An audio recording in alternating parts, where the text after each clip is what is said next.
সত্য সহায় হোক সর্বজীবে, শান্তি প্রতিষ্ঠিত হোক সর্বজীবে। সম্মানিত সুধী, যারা মুর্শিদ হতে চান তাদের জন্য আমার এই ধারাবাহিক কার্যক্রম। আমরা শিক্ষা নিচ্ছি আদ-দুরুসুল আরাবিয়্যা ইবতেদায়ী প্রথম শ্রেণীর পাঠ্য বই থেকে, যেটা মাদ্রাসা বোর্ড কর্তৃক প্রণীত। তো আসুন আমরা পরবর্তী পাঠে চলে যাই। তো ইতিপূর্বে আমরা তারকিব বা শব্দ গঠন যে শিখেছি, সেই শব্দ গঠনের আমরা রা এবং জা পর্যন্ত, আলিফ থেকে যা পর্যন্ত আমরা শিখেছি, রা যা এ পর্যন্ত আমরা শিখেছি। তো আজকে আমরা 4টি হরফ শিখব। সিন, যে 4টি হরফ শিখবো আমরা আজকে, সেই 4টি হরফ হচ্ছে সিন, শিন, সোয়াদ, দোয়াদ। তো এই সিন, শিন, সোয়াদ, দোয়াদ এই 4টা হরফই কিন্তু যুক্ত হতে পারে। যেমন দাল, জাল, রাজা কারোর সাথেই যুক্ত হয় না, কোনো হরফের সাথেই যুক্ত হয় না। আর এখানে হলো সিন, শিন, সোয়াদ, দোয়াদ, এটা যুক্ত হয়। তো সিন যদি প্রথমে থাকে তাহলে এইভাবে এই শুধু এইটুকু থাকবে, তাইলে আমরা বুঝে নেব যে এটা সিন, এই পর্যন্ত। আর যদি আবার মাঝখানে হলে এই এই এই থাকবে, আর শেষে হলে পূর্ণ হরফটা শেষে আসলে থাকবে। তো এটা সিন। আর শিন একই রকম, সিনও যে শুরুতে থাকলে শুধু এইটুকু দেখা যাবে, এই যে এই পর্যন্ত, এই পর্যন্তটুকু দেখা যাবে। যদি মানে শুরুতে হয় থাকে তাহলে এইটুকু দেখা যাবে। আর যদি মাঝে হয় তাহলে দেখা যাবে হলো এই এই এই পর্যন্তটুকু, এই যে এই এই পর্যন্তটুকু, এইটুকু দেখা যাবে মাঝখানে হলে। আর শেষে হলে এই সম্পূর্ণটুকুই দেখা যাবে। এই হলো হিসাব। তো সিন, শিন, সোয়াদ, দোয়াদ এর হলো আপনি যদি শুরুতে থাকে তো কিভাবে, এবং মাঝে থাকলে কিভাবে, এবং শেষে থাকলে কিভাবে, সেই বিষয়গুলি এখানে। শিন এবং সিন তো একই রকম। তো সিন শিন যদি একই রকম হয় তাহলে তো দেখতে এইরকমই লাগবে, মানে একই রকম, শুধু শিনে 3টা নোক্তা আর সিনে কোনো নোক্তা নেই। আর সোয়াদ, এটা ডিলিট হচ্ছে না, যাক সোয়াদ। এই সোয়াদ যদি শুরুতে থাকে, সোয়াদ যদি শুরুতে থাকে তো এইখান থেকে উঠে, এখান থেকে উঠে এই এই পর্যন্ত থাকবে। আর যদি মাঝখানে থাকে তো এখান থেকে উঠে এইটুকু দেখা যাবে। আর যদি এইটুকু পর্যন্ত দেখা যাবে, মানে এখান থেকে উঠে এই এইটুকু দেখা যাবে। আর যদি শেষে থাকে তাহলে এখান থেকে উঠে এখান থেকে পূর্ণটাই দেখা যাবে। তো সোয়াদ দোয়াদ একই রকম দেখা যাবে।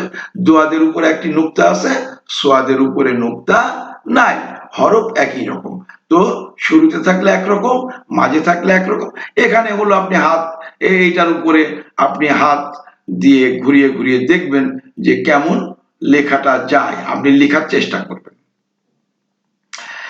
এবার হলো এখানে সাবিলুন, সিন জবর সা, সিন জবর সা, বা এই যে ইয়াটা সুকুন আছে, এখানে আমরা শব্দ তৈরি করি বা ইয়া জের, এই যেখানে জের আছে, বা ইয়া জের, বি, মানে ইয়ার জন্য এক আলিফ টেনে পড়তে হবে, বি, লাম দুপেশ লুন, সাবিলুন, সাবিলুন। আর এখানে হলো শিন। তো শিন আলিফ জবর শা, শিন আলিফ জবর শা, আর একটা হা। হা বলতে ওই যে আমরা যেটা ওই লাম মিম নুন হা, এই হা, এটা এটা হলো জিম হা, এই হা না। তো এই হা যদি মাঝখানে থাকে তো এরকম দেখাবে, এই যে এইটুকুর মতো, এইটুকুর মতো। তো হাজের হি, দাল দুপেশ দুন, শাহিদুন। শিন আলিফ জবর শাহ, এক আলিফ টেনে পড়তে হবে শাহ, হাজের হি, দাল দুপেশ দুন, শাহিদুন। তো সাবিলুন লিখতে হরফ লিখছে সিন প্লাস বা যোগ ইয়া যোগ লাম, আর সাবিল শাহিদুন লিখতে শিন যোগ আলিফ। যেহেতু আলিফ আছে তাহলে আলিফের জন্য এক আলিফ টেনে পড়তে হবে। তারপরে হা, তারপরে দাল, তারপর এখানে আছে শিন, উপরে জবর, তো মিমে আছে সুকুন। তো মিমে যদি সুকুন থাকে তাহলে শিনের সাথে মিমকে যুক্ত করে পড়তে হবে। তাহলে শিন মিম জবর শাম, শিন মিম জবর শাম, আর সিন দুপেশ সুন, শামসুন। শামসুন, শামসুনে হরফ কিন্তু তিনটি আছে, শিন মিম এবং সিন। আর এখানে আছে হলো বা শিন পেশ, এই যে সুকুনের জন্য একে যুক্ত করে নিলাম, বা শিন পেশ বুশ। রা খাড়া, খাড়া জবর বা আলিফ যুক্ত জবর, তো খাড়া জবর। তারপরে রা ইয়া জবর রা, বুশ রা, বুশ রা। এটা কিন্তু ইয়াটা এখানে উচ্চারিত হবে না, বুশরা। আর এই রায়ের উপরে খাড়া জবরের জন্য এক আলিফ টেনে পড়তে হবে, বুশরা। তো এখানে হরফ আছে কয়টা? চারটি, একটা বা, একটা শিন, একটা রা, একটা ইয়া। সোয়াদ উপরে জবর, আর এখানে ওয়ার উপরে সুকুন, তাইলে সোয়াদের সাথে ওয়াকে যুক্ত করে পড়তে হবে।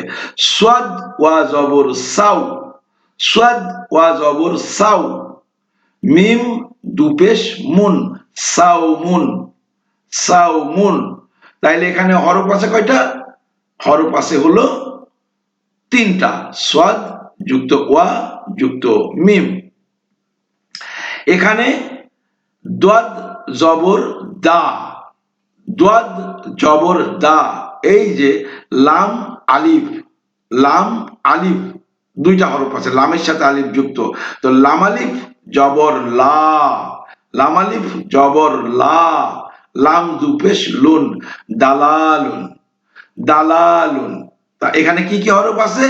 দাল যুক্ত লাম যুক্ত আলিফ যুক্ত লাম, দালালুন। তারপরে এখানে আছে বা জবর বা, এই যে দেখেন এটুকু নিচে, এই যে বা, বা জবর বা। সোয়াদ, এই যে ইয়া, ইয়াতে সুকুন আছে, তাইলে সোয়াদ ইয়া জের সি, সোয়াদ ইয়া জের সি, রা দুপেশ রুন, বাসিরুন, বাসিরুন। তো কি কি হরফ আছে? বা, সোয়াদ, ইয়া, রা, বাসিরুন। আর ইয়া, ইয়া জবর ইয়া, দাল, এই দোয়াদ, দোয়াদের সাথে রায়ের উপরে কিন্তু একটা তাসদিদ আছে, তাইলে রা কবার উচ্চারিত হবে?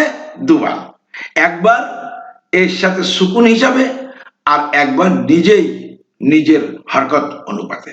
তাহলে ইয়া জবর ইয়া, দোয়াদ রাপেশ দুর, দোয়াদ রাপেশ দুর, রাপেশ রু, দুররু, ইয়াদুররু, ইয়াদুররু, ইয়াদুররু।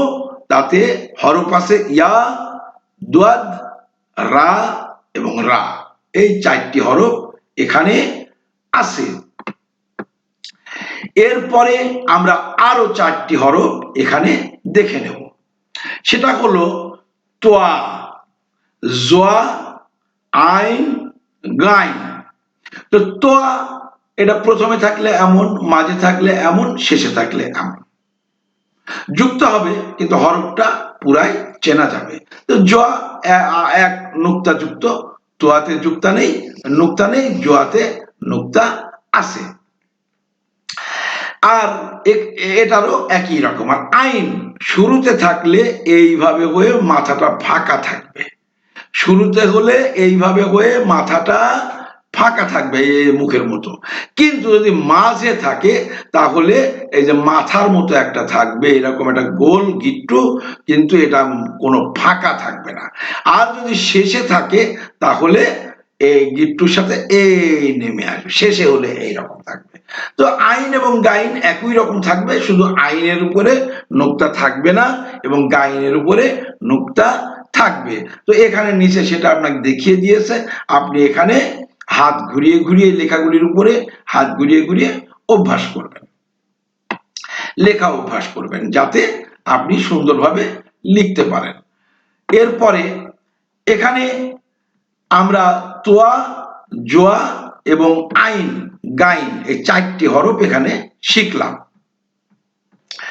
তো তোয়া জবর তা, তোয়া জবর তা, আইন আলিফ, আইন আলিফ জবর আ, আইন আলিফ জবর আ, মিম দু পেশ মুন, তা আমুন, তা আমুন। এখানে হরফ আছে কয়টি? 4টি, তোয়া, আইন, আলিফ এবং মিম। আর এখানে আছে জোয়া, জোয়ার সাথে এই যে হা, জোয়ার সাথে হা, হাটা কেন? সুকুন আছে এখানে, তাই। তাইলে জোয়া হা জবর জাহ, জোয়া হা জবর জাহ, রা দু পেশ রুন, জাহ রুন, জাহ রুন। এরপরে আমরা আরেকটু নিচে নামি, এখানে আসলে আমরা হরফ পাচ্ছি, আরেকটি কলিমা পাচ্ছি, মানে বাক্য পাচ্ছি। ফা তোয়া, তোয়ার উপরে কিন্তু সুকুন আছে, ফা তোয়া জের ফিত, ফা তোয়া জের ফিত। এই যে ফায়ও কিন্তু একটু গোল হলেও এখানে মাঝখানে ফাঁকা থাকবে, আর উপরে একটা ফায়ের উপরে এক নোক্তা। ফা তা জের, ফা তোয়া জের ফিত, রা জবর রা, ফিত রা, তা দু পেশ তুন, ফিত রাতুন, ফিত রাতুন। আর এখানে হরফ আছে কয়টি? 4টি, ফা তোয়া রা তা। এখানে আছে মিম ইয়া, মিম পেশ মু, মিম পেশ মু, আর এটা হা। এই যে এখান থেকে এইটুকু হই এখানে হা হয়ে গেছে, হা। এই যে হামজা, মানে এখানে হলো সুকুন, ইয়া, ইয়াতে সুকুন। তাহলে মিম পেশ মু, হা ইয়া জের হি, হা ইয়া জের হি, একালিপ টান হবে। তোয়া দু পেশ তুন, মুহিতুন, মুহিতুন। হরফ আছে কি কি? মিম, হা, ইয়া এবং তোয়া। তারপরে এখানে আছে হা, হায়ের উপরে জবর, আর জোয়ার উপরে একটা তাসদিদ এবং 2 পেশ। তাহলে তাসদিদ থাকলে এই জোয়া একবার হায়ের সাথে সুকুন হিসাবে ব্যবহার হবে। তাহলে কিভাবে? হা জোয়া জবর হাজ, হা জোয়া জবর হাজ, আর জোয়া নিজেই একবার তার হারকাত বা তানবিন হিসাবে উচ্চারিত হবে। তাহলে জোয়া দু পেশ জুন, হাজ্জুন, হাজ্জুন। এখানে হরফ আছে 3টা, হা, জোয়া, জোয়া। এখানে আইন জবর আ, মিম জবর মা, লাম দু পেশ লুন, আমালুন। আইন জবর আ, মিম জবর মা, লাম দু পেশ লুন, আমালুন। এখানে কোনো টানাটানি, আলিফ নাই, যেহেতু আলিফ ইয়া বা ওয়া কিছুই নেই, অতএব এখানে কোনো টানা টেনে পড়ার দরকার নেই। এখানে আছে গাইন, গাইনের উপরে জবর, আর ইয়া, ইয়াটার উপরে সুকুন। তাহলে গাইন ইয়া জবর গাই, গাইন ইয়া জবর গাই, বা দুপেশ বুন, গাইবুন, গাইবুন, গাইবুন। এখানে হরফ আছে কয়টি? তিনটি, গাইন যুক্ত ইয়া যুক্ত। আর এখানে আছে মিম, এটা হলো গাইন, মিম গাইন জবর মাগ, মিম গাইন জবর মাগ, রা যে রি, বা দুপেশ বুন, মাগরিবুন, মাগরিবুন। তাহলে এখানে হরফ আছে কয়টি? চারটি, মিম যুক্ত গাইন যুক্ত রা যুক্ত বা, এই চারটি হরফ একসাথে এসে এখানে হয়েছে মাগরিবুন। আর এখানে আছে রা পেশ রু, বা পেশ বু, আইন দু পেশ উন, রুবু উন, রুবু উন। তো এই যে রা যুক্ত বা যুক্ত আইন, রুবু উন, রুবু উন। আর এখানে আছে যা, যার সাথে ইয়াটা আছে হলো সুকুন হিসাবে, তাহলে যা ইয়া জবর যাই, যা ইয়া জবর যাই, গাইন দুপেশ গুন, জাইগুন, জাইগুন, জাইগুন। তাইলে এটা যা হরফ আছে কয়টা? তিনটা, যা যুক্ত ইয়া যুক্ত গাইন, তাতে হয় জাইগুন। তো এখানে আমরা মোটামুটি গাইন পর্যন্ত আমরা হরফ চিনে গেলাম।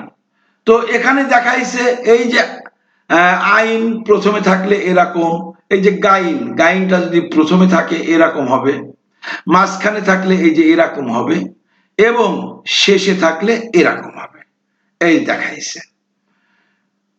আমালুন, এই যে আইন এখানে থাকলে এরকম হবে আইনটা, আবার এখানে থাকলে মাঝখানে থাকলে শেষে থাকলে এরকম হবে, এইভাবে উচ্চারিত হবে, এই আর কি। তো আজকের মতো এখানেই আমরা পাঠ শেষ করছি। আপনারা খুব সুন্দরভাবে এটা পড়বেন এবং মুখস্থ করবেন। আর যদি এই আমার প্রত্যেকটি পাঠ যদি আপনি সঠিকভাবে বুঝে এবং মুখস্থ করে পড়ে মুখস্থ করতে পারেন, তাহলে আমি মনে করি আপনি এখন থেকেই রিডিং পড়তে পাচ্ছেন। তো আর কথা না বাড়িয়ে এখানেই শেষ করছি। সকলের উপরে শান্তি প্রতিষ্ঠিত হোক, সত্য সহায় হোক সর্বজীবে।